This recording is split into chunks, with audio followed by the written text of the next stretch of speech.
Alright guys, welcome back lagi di Edgar Pakpahan. Bersama gue ya, tepatnya Edgar Pakpahan lah ya. Jadi hari ini gue akan menganalisa token-token yang sudah gue pilih secara langsung, yang kalian minta ya. Dan ada BTS-nya juga ya. Itu tidak boleh dihilangkan ya. Oke, jadi dan sebelumnya buat kalian yang baru nonton ya, kalian bisa like, comment, subscribe video ini ya kan, dan boleh di share juga ya, bikin supaya channelnya berkembang ya. Dan buat kalian juga yang belum join Telegram, nah linknya nanti ada di deskripsi ya. Alright, jadi kita langsung bahas aja tentang Bitcoin guys ya. Jadi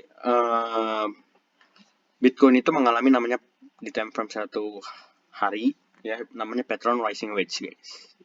Dan gue udah ngasih ini di Telegram ya, gue udah ngasih dan gue udah bilang ini pattern rising wedge ya kan.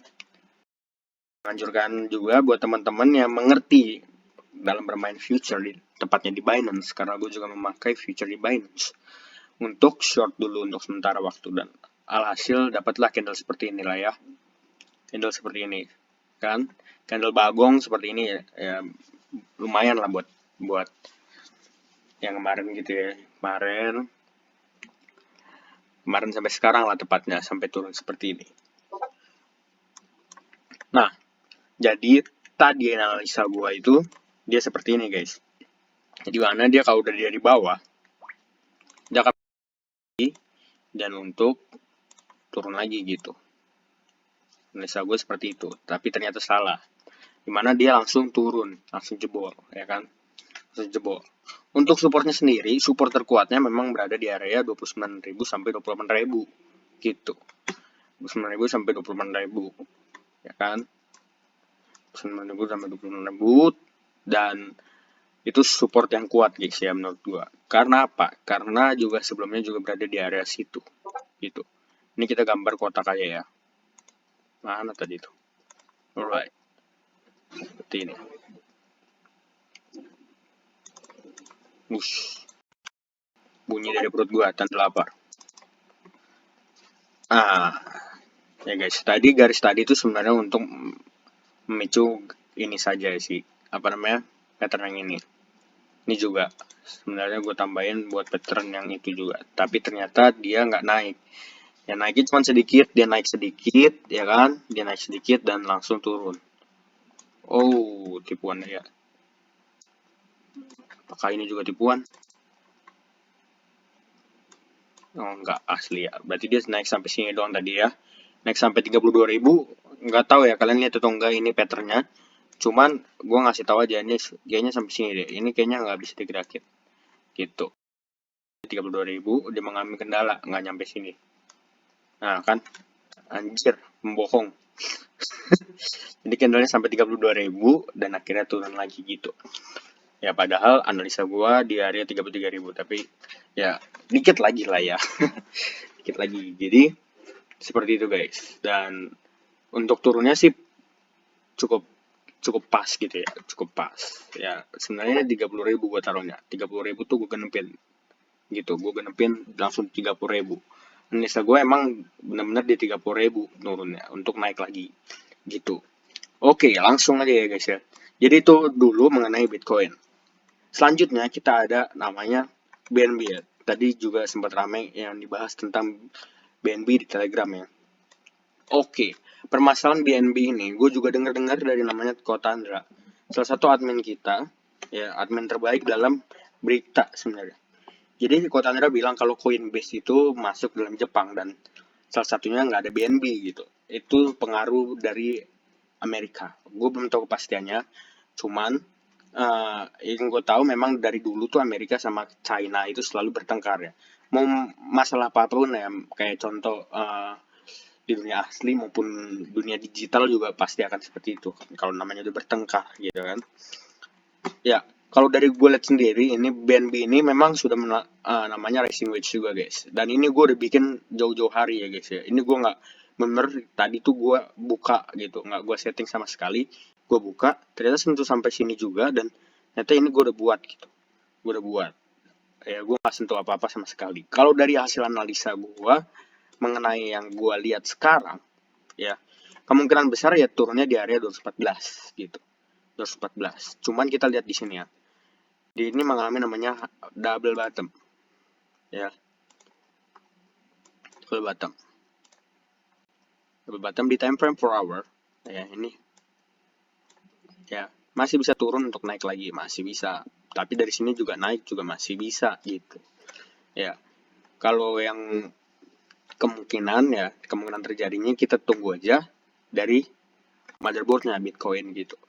Tapi secara analisa mengenai Binance sendiri, kemungkinan besar pemantulan berada di atas 253. Kalau jebol pun berada di area 214. Itu yang terjauhnya untuk sekarang.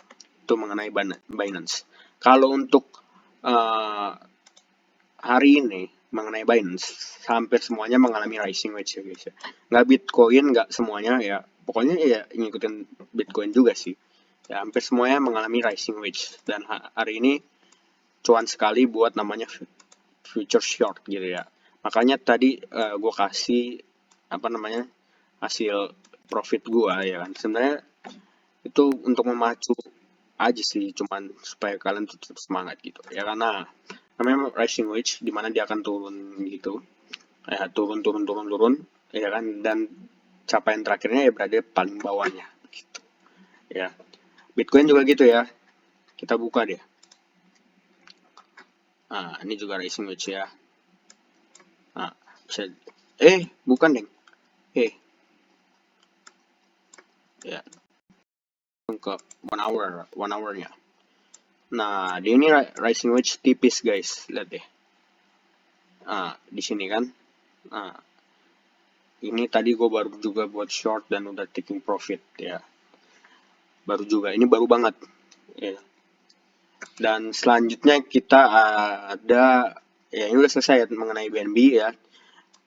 Udah selesai mengenai BNB ya. Menurut gue dia akan mengalami penurunan dulu, nanti akan naik kan, akan naik. Ini 4 hour-nya seperti ini dan 1 day-nya seperti ini ya. Kita mau lihat MACD-nya aja sih sama RSI-nya.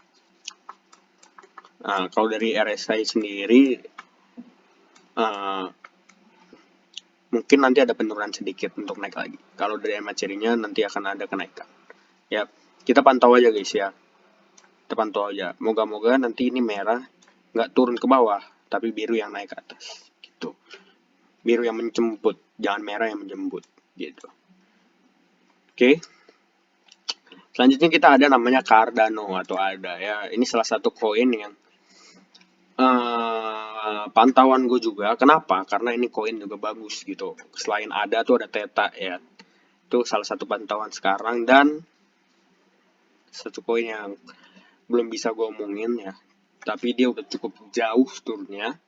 Masih dalam pantauan gue cukup jauh dan mungkin terjauh ya. Yang gue lihat saat ini pada saat Bitcoin mengalami penurunan gitu. Dan itu gue gak bisa ngomongin dulu karena masih dalam pantauan. Karena koin itu masih belum gue baca projectnya gitu. Ya, kalau dari time frame 4 hour, Cardano atau ADA sendiri itu mengalami namanya rising wedge juga guys. Rising wedge. Sebenarnya ini rising wedge-nya nggak begitu besar gitu kan, nggak biasanya ini besar gitu kan, ini besar juga sih berarti ya, tapi nggak terlalu lah ya kan. Kalau ini kan besar jelas-jelas ya kan, enak gitu. Oke, kemungkinan penurunannya berada di area sini gitu kayak biasa, yang terjauh, dan yang paling jauhnya berada di area sini untuk ekornya. Oh, gue belum kemencet bro.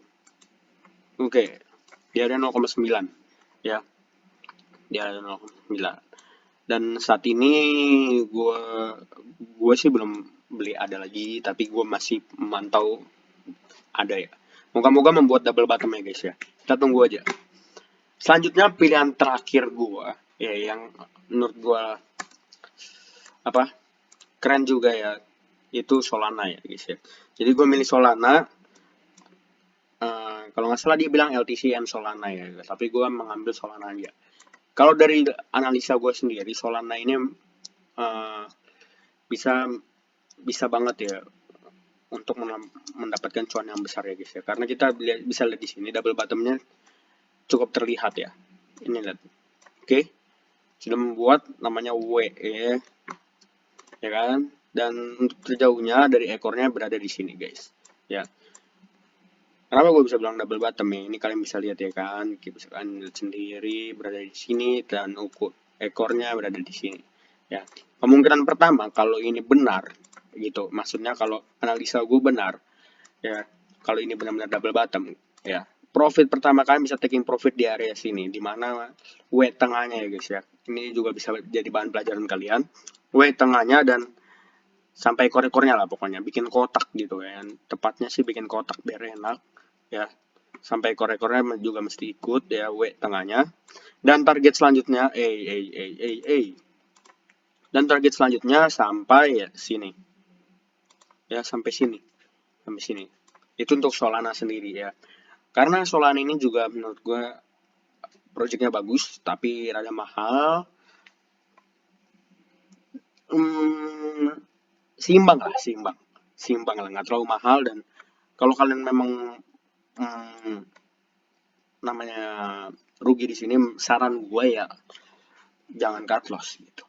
Alright, jadi sekian dulu ya untuk hari ini. Don't forget to like, comment, dan subscribe. Gue tahu suara gue lagi hancur, suara di laptop ini masalah. Nanti gue akan mencoba untuk membeli mikrofon yang barunya lagi. Padahal gue udah beli mikrofon, cuman nggak terlalu baik. Tapi kalau teman-teman ada saran mengenai mikrofon, kalian bisa komen aja di deskripsi, di kolom komentar ya, bukan di deskripsi. Gila aja gue. Di komentar ya. Jadi segini dulu, sekian, terima kasih. Goodbye guys.